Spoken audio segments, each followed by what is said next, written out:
One of the many great fears following the Supreme Court's January Citizens United decision is that not only could anonymous American special interests have undue influence on our elections, but because the donation process is conducted in secret, so could foreign interests.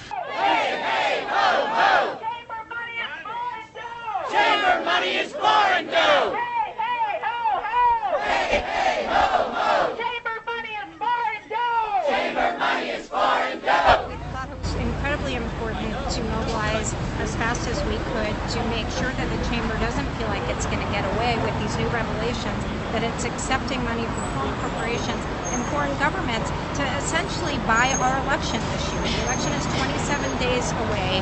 We've never had more at stake for the American people. American workers need jobs. They need a stable economy.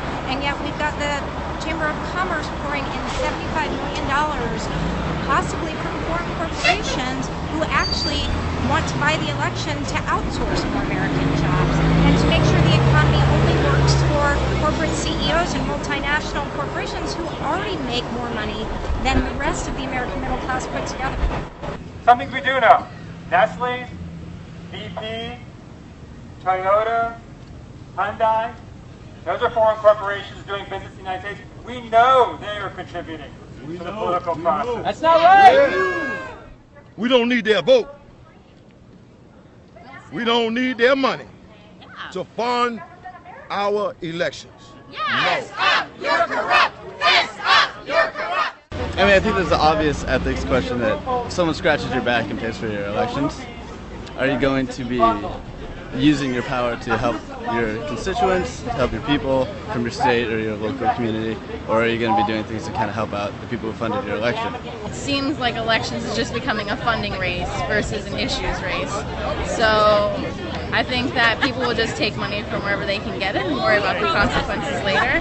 And I don't think that's how a democracy is structured or meant to run. And I think I just saw some figures that there's been 5 times as much corporate spending on these elections than there were in the 2008 cycle, and it just goes to show that without good campaign finance law, corporate interests are really going to rule the day, as opposed to citizens like me and Lindsay and yourself.